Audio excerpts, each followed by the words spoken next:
अभिवंदन, अभिनंदन और अभिवादन। सुप्रभात की स्फूर्तिमयी, शक्तिमयी एवं भक्तिमयी वेला में स्वागत और सौहार्द के साथ सभी को समर्पित है सुप्रभातम।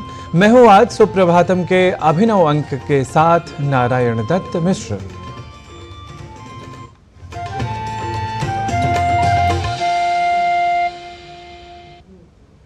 यह समय है सुप्रभात का, जहां हम लेकर आते हैं आप सभी के लिए भारतीय ज्ञान परंपरा की उत्कृष्टता को निरूपित करने वाले कुछ प्रभागों को, जिनमें विशेष हैं आज का पंचांग, सुभाषितम, भारतीय ज्ञान परंपरा से जुड़ी एक रोचक रिपोर्ट, योग और फिर संस्कृत पाठशाला। इस कार्यक्रम में इन प्रभागों के अतिरिक्त भी हम प्रस्तुत करते हैं आपके लिए स्वास्थ्य मंत्र और एक रोचक व प्रेरक वृत्त भी। तो आइए अब आरंभ करते हैं आज के पंचांग के साथ आपके अपने कार्यक्रम सुप्रभातम की। अभिनव युगाब्द, नव संवत्सर और नवरात्र के तीसरे दिन के वार, तिथि और नक्षत्र क्या हैं, आइए जान लेते हैं अब ये सब। आज का पंचांग युगाब्द 5126, विक्रमी संवत 2081, शक संवत 1946, उत्तरायण, चैत्र मास, शुक्ल पक्ष, तृतीया तिथि, बृहस्पतिवार, रोहिणी नक्षत्र। आज का दिन मंगलमय हो। अभिहितम मधुरम सधर्मम सत्यम यदा स्थातव्यम ननु विशेषतः ससुखम तदा। जी हाँ, सत्य अवश्य बोला जाना चाहिए, पर उसमें कटुता का अंश मात्र भी आ जाए तो उस सत्य को भी बोलने से यथासंभव बचना चाहिए, ऐसा शास्त्र कहते हैं। पर ये शास्त्र ही यह भी कहते हैं कि सत्य और प्रिय बोलना तथा प्रिय बोलने के साथ साथ धर्मसम्मत या नैतिकता से पूर्ण वचन कहने में तो सर्वथा श्रेयस्करता ही है।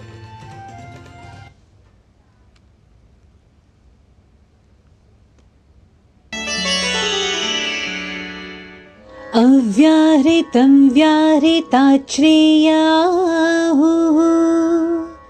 सत्यं वदेद्व्याहृतं तद्वितीयम्, प्रियं वदेद्व्याहृतं तत्तृतीयम्, धर्म्यं वदेद्व्याहृतं तच्चतुर्थम्। बोलने से न बोलना अर्थात मौन रहना अच्छा कहा गया है। यदि बोलना ही पड़े तो सत्य बोला जाना चाहिए।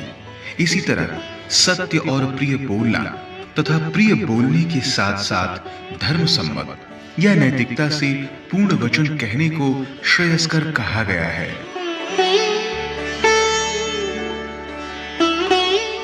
Silence, it is said, is better than speech.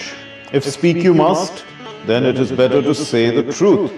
If truth is to be said, it is better to say what is agreeable.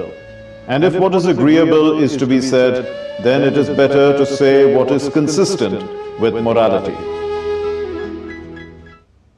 अब सत्य और नीति सम्मत वचन के प्रयोग करने की शिक्षा के साथ बढ़ते हैं भारतीय ज्ञान परंपरा से जुड़ी एक प्रस्तुति की ओर।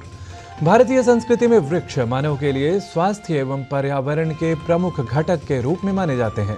वेदों में वृक्षों को पृथ्वी की संतति कहकर अत्यधिक महत्व एवं सम्मान प्रदान भी किया गया है। लौकिक संस्कृत में भी इन्हीं वृक्षों की प्रशंसा में कई सूक्तियां हमें उपलब्ध होती हैं, जैसे दशरथ समः पुत्रो दशपुत्र समो द्रुमः। द्रुमों अर्थात वृक्षों में श्रेष्ठ अश्वत्थ या पीपल के वृक्ष की महत्ता को आज हम निरूपित कर रहे हैं जनेंद्र सिंह के इस रिपोर्ट के माध्यम से। आइए देखते हैं भारतीय ज्ञान परंपरा से संबद्ध इस प्रस्तुति को।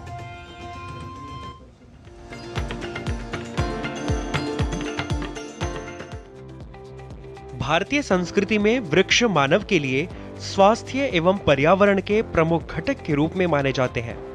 आयुर्वेद में इनकी विशेषताओं का बहुधा उल्लेख मिलता है, जहां वृक्षों, पादपों या पौधों के गुण धर्म के आधार पर इनके औषधीय स्वरूप को और साथ ही पर्यावरण के पर्याप्त संतुलन को बनाए रखने की बात भी अत्यंत गंभीरता के साथ प्रतिपादित की जाती है।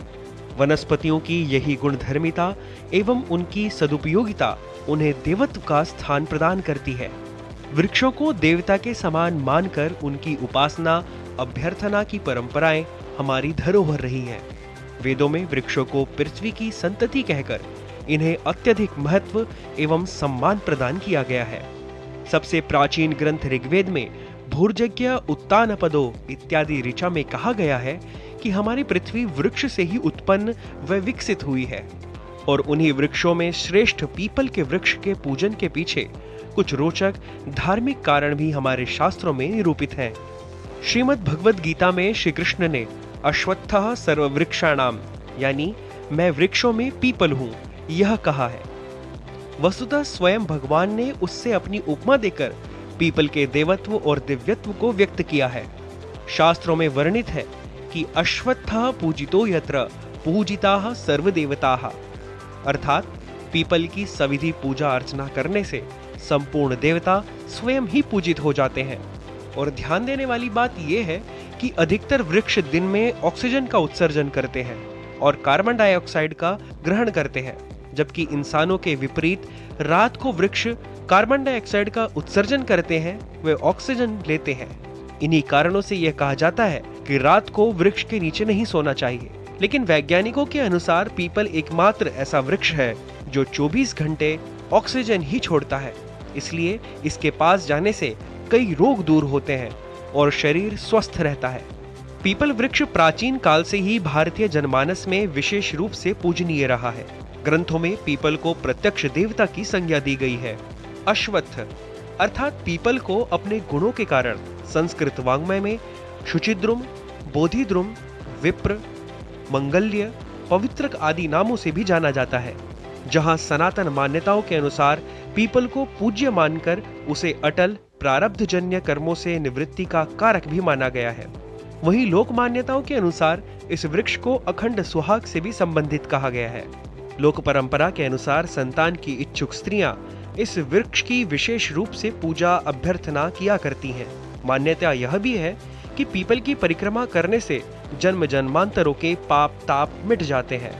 निस्संदेह भारतीय संस्कृति और सभ्यता में वृक्षों का बहुत अधिक महत्व रहा है। ऋषि मुनियों, दार्शनिकों, संतों तथा मनस्वियों ने लोक मंगल की कामना के साथ इन वृक्षों के नीचे बैठकर चिंतन, मनन व निध्यासन किया। और तो और अरण्यों या वनों में ही हमारे विपुल वाङ्मय की, वेद वेदांगों की, आरण्यकों की, उपनिषदों आदि की रचनाएं हुई।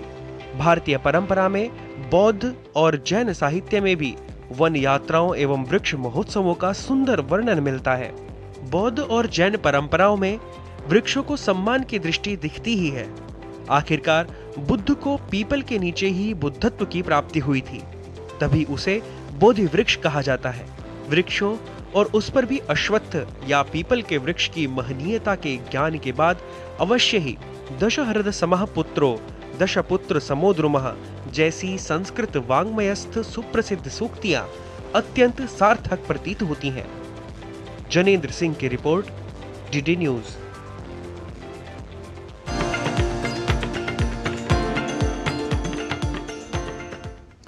और सुप्रभातम के इस बुलेटिन में अभी समय है एक अल्प विराम का। आप देखते रहिए डीडी न्यूज।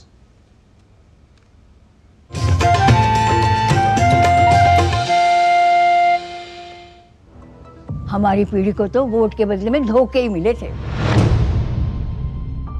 और हमारी पीढ़ी को बस गरीबी हटाओ के नारे। पानी ढोती थी, इज्जत दांव पर लगाकर अंधेरे में शौच को जाती थी, धुएं में आंखें जलाती थी। और फिर हमें मिले मोदी जी कामदार। हमारा दर्द महसूस किया है मोदी जी ने, तभी तो झट से भेज दिए बिजली, पानी, गैस, शौचालय। अब घर में बीमारियां कम हो गई है ना अम्मा? हाँ। दवा का खर्चा घटा है और ढेर सारा समय बचा है। हमारे जैसे करोड़ों निकले हैं गरीबी से बाहर।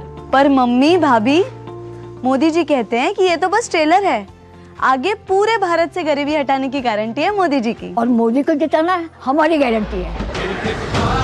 कमल का बटन दबाएं, भाजपा को जिताएं। स्वाद से सबको दीवाना कर दे, दीवाना कर दे। पता का चाय, गजब का स्वाद। मैं क्या जी, सब जानते हैं, जहां दिखे मारियो, अपना समझ के खा लियो।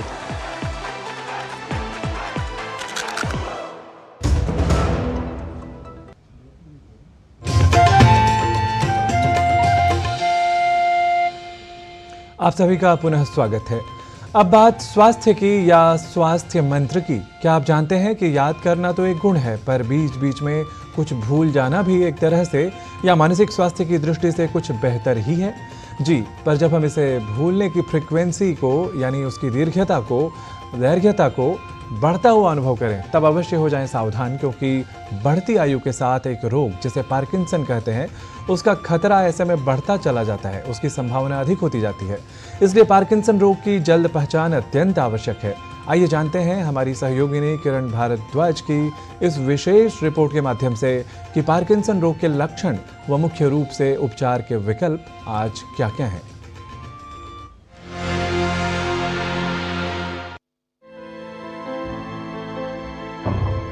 शरीर के अंगों की कार्यप्रणाली मस्तिष्क से नियंत्रित होती है। कई बार मस्तिष्क के एक हिस्से में समस्या होने पर उससे नियंत्रित होने वाले अन्य अंगों की गति कम या अधिक हो जाती है। इसे मूवमेंट डिसऑर्डर कहते हैं। पार्किंसन रोग भी ऐसी ही एक बीमारी है। पार्किंसन तंत्रिका तंत्र से संबंधित रोग है। पार्किंसन रोग को क्रॉनिक डिजेनरेटिव विकार भी कहते हैं। पार्किंसंस डिजीज एक ब्रेन डिजीज है जिसमें एक केमिकल जिसे हम डोपामीन कहते हैं उसकी कमी हो जाती है और उसकी वजह से मरीज के शरीर में कंपन पैदा होता है, उसका काम कार्य में सुस्ती आ जाती है जिसे हम ब्रेडिकाइनेजिया कहते हैं और हाथ पैर सख्त हो जाते हैं जिसे हम रिजिडिटी कहते हैं। आगे चलकर इस बीमारी में मरीज अपना बैलेंस यानी संतुलन खो सकता है। इस बीमारी का इलाज संभव है बशर्त हम इसे पहले पहचाने। इसीलिए इन सब लक्षण अगर किसी में भी नजर आए तो आपको तुरंत न्यूरोलॉजिस्ट से संपर्क करना चाहिए। कई कारक पार्किंसन रोग के खतरे को बढ़ाते हैं, जैसे अधिक आयु। 60 वर्ष की आयु से अधिक होने पर पार्किंसन रोग होने की संभावना बढ़ जाती है। आनुवंशिक कारक, पूर्व में मस्तिष्क में लगी चोट, हानिकारक रसायन जैसे कीटनाशक और अन्य प्रदूषक तत्वों के संपर्क में आना, कुछ दवाओं का सेवन। महिलाओं की तुलना में पुरुषों में पार्किंसन रोग होने की संभावना अधिक होती है। पार्किंसंस डिजीज में और भी काफी सारे सिम्टम्स होते हैं जिसके लिए स्पेशलिस्ट ट्रीटमेंट की जरूरत है। अगर यह बीमारी दवाई से ठीक ना हो तो एक नई तरह की सर्जरी जिसे डीप ब्रेन स्टिमुलेशन यानी कि डीबीएस कहा जाता है वो भी किया जा सकता है। अनेक शोध कार्य चल रहे हैं जिससे इस डिजीज से ग्रसित मरीजों को राहत मिले। लेकिन सबसे बड़ी बात यह है कि आज के दिन में हम यह संदेश देना चाहेंगे कि इस बीमारी को पहचानिए, इसके बारे में जानिए और इसके लक्षण दिखाई देने पर तुरंत डॉक्टर से संपर्क करें। परिवारजनों को इस मरीज के लिए सहानुभूति रहना भी बहुत जरूरी है। पार्किंसन रोगी के कमरे में कुछ बदलाव करना आवश्यक है। फर्श से चीजें हटा दें जिससे व्यक्ति के गिरने की संभावना कम हो। कारपेट को हटा दिया जाए। फर्श अधिक चिकना या फिसलन वाला न हो। साथ ही कमरे में अंधेरा न रहे। कमरे में हल्की रोशनी रखें। पार्किंसन रोगी के बाथरूम में भी कुछ बदलाव करना अनिवार्य है। नॉन स्किड रबर मैट का प्रयोग करें। साइड रेलिंग लगवाएं। कॉर्डलेस या मोबाइल फोन साथ रखें। दांत साफ करना, शेविंग, बाल बनाना जैसी क्रियाएं बैठकर की जा सकती हैं। कुछ सावधानियां रखकर पार्किंसन रोगी को जटिलताओं से बचाया जा सकता है। साथ ही गिरने की संभावना को भी कम किया जा सकता है। पार्किंसन रोग समय के साथ बढ़ता है और रोग के लक्षण धीरे धीरे बढ़ते हैं जो रोगी के जीवन को प्रभावित करने लगते हैं। इन समस्याओं को कम करने के लिए दवाओं और इलाज की आवश्यकता होती है। दवाओं के अलावा ब्रेन स्टिमुलेशन भी मूवमेंट डिसऑर्डर जैसे पार्किंसन की बीमारी में काफी कारगर है। नई तकनीकों से पार्किंसन रोग को काफी हद तक नियंत्रित किया जा सकता है। जीवन शैली में बदलाव से पार्किंसन रोगी के जीवन को बेहतर बनाने में सहायता मिलती है। किरण भारद्वाज, डीडी न्यूज।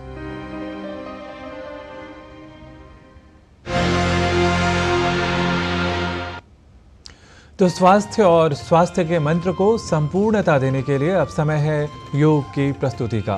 तो आज स्वास्थ्य की समस्याओं को कम करने में उपकारक योग के लाभ को जान लेते हैं इस योग की प्रस्तुति के माध्यम से।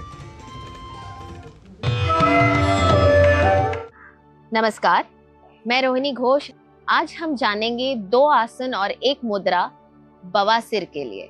बवासीर यानी कि पाइल्स आजकल के लाइफस्टाइल में बैठे बैठे काम करना बहुत बढ़ता जा रहा है। तो देखते हैं किस प्रकार आप इन आसनों और मुद्रा के अभ्यास से अपने बवासीर को ठीक कर सकते हैं, और नहीं है तो और भी बेहतर अपने हेल्थ को और अच्छा बना सकते हैं। तो सबसे पहले हम देखेंगे अश्विनी मुद्रा। इसके लिए पैरों को इस प्रकार फैला दें, पंजों को जोड़ते हुए मद्रासन में आ जाएं।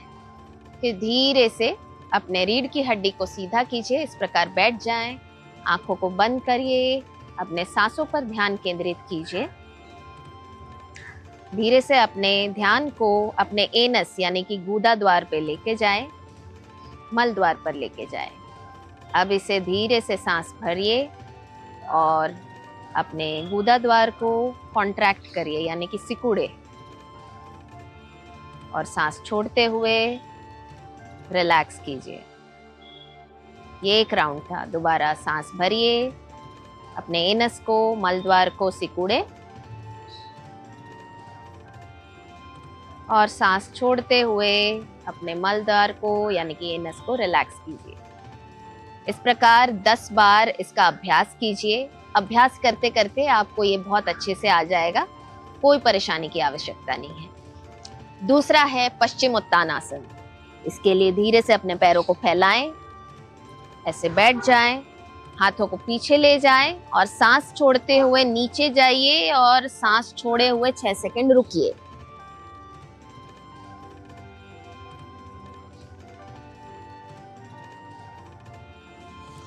पूर्व स्थिति में लौट आएं। इसके 3 से 4 बार अभ्यास कीजिए।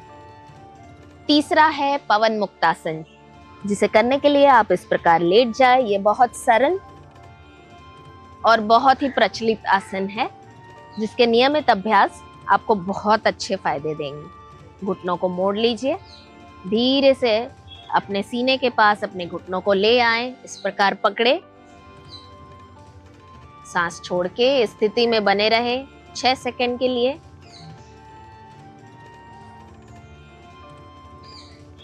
और पूर्व स्थिति में सांस भरते हुए लौट आएं।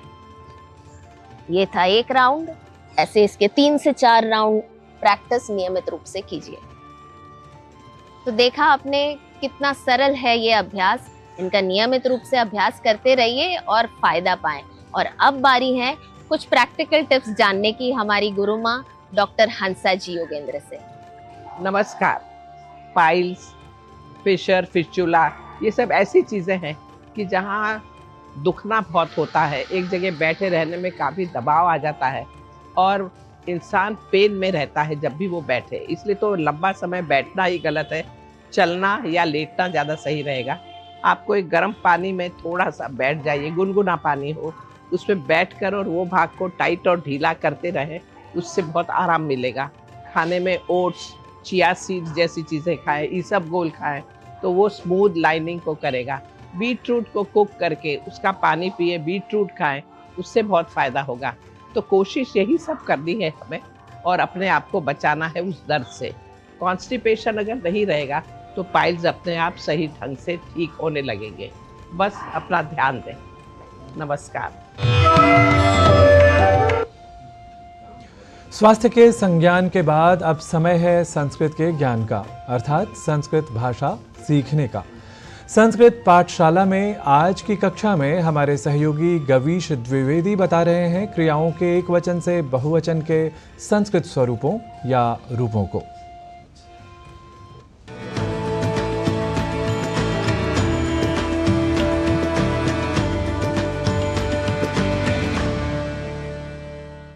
मित्राणि नमो नमः। एतस्यां संस्कृतकक्ष्यायां भवतां सर्वेषां स्वागतम्। मम नाम गवीशः। हम अपनी संस्कृत पाठशाला में प्रथम पुरुष के बहुवचन क्रियापदों को सीख रहे हैं। लगभग 12 क्रियाओं को हमने अपने पहले के सत्रों में सीखा था। आज उनका पुनरअभ्यास करते हुए कुछ और क्रियाओं को भी हम सीखेंगे। आज सिखाई गई क्रियाओं को आप कहीं लिख सकें तो आपके लिए बहुत अच्छा रहेगा। ये चुनी हुई क्रियाएं हमारे जीवन के लगभग सभी कार्यों को बताने में समर्थ हैं। यूं कहें कि केवल क्रिया के बल पर भी आप संस्कृत में व्यवहार कर सकते हैं। जैसे उठता है, बैठता है, जाता है, खाता है, गाता है आदि क्रियाओं के संस्कृत के एक वचन रूप बनाते समय मन में प्रथम पुरुष का हमें ध्यान रखना है।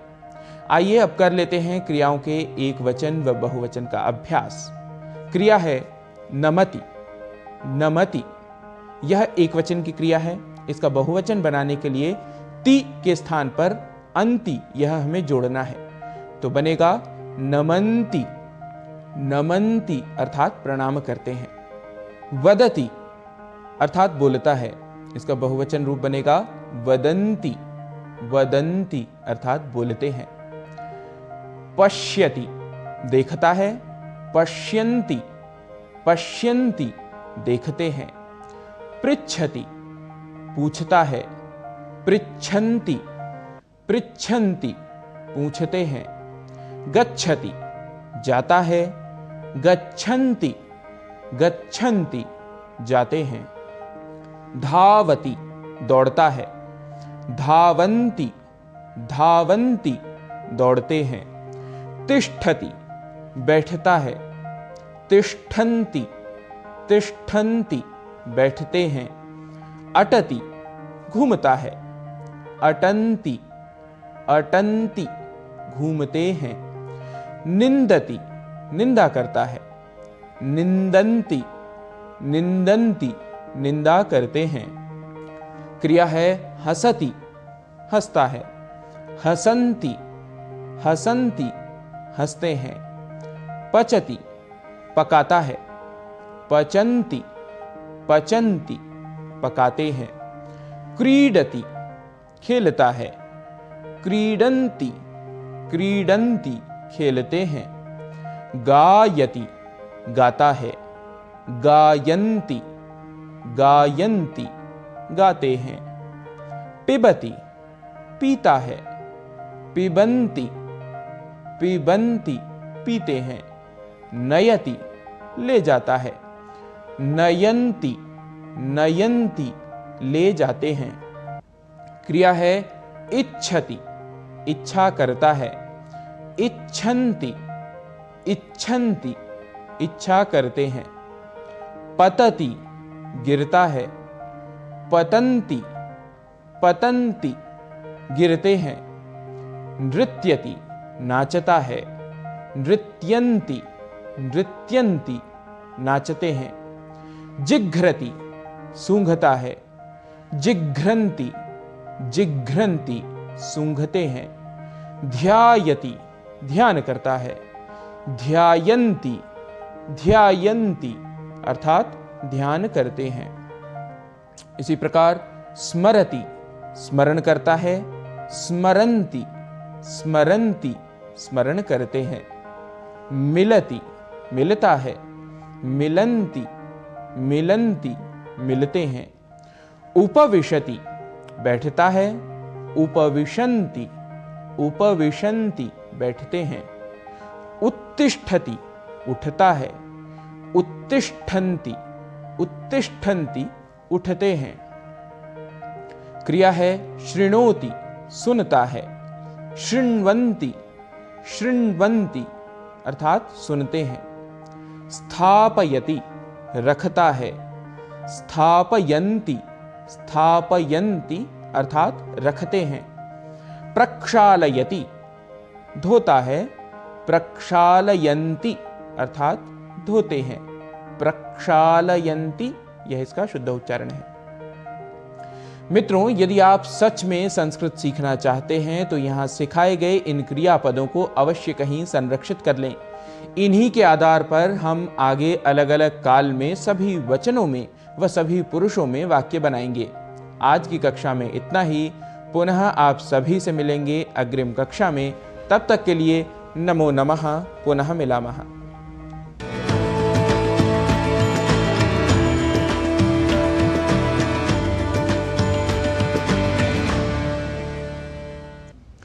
सनातन परंपरा में नवरात्र के 9 दिनों में माता दुर्गा के 9 स्वरूपों की विशेष आराधना का विधान है।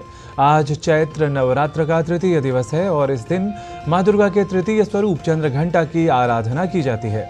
मां दुर्गा के स्वरूपों की वास्तविक आराधना कीजिए, अपनी मनोकामनाएं पूर्ण कीजिए और सतत भक्ति और शक्ति की शरण में रहकर सृष्टि की अद्भुत कृति स्त्री शक्ति का सम्मान कीजिए।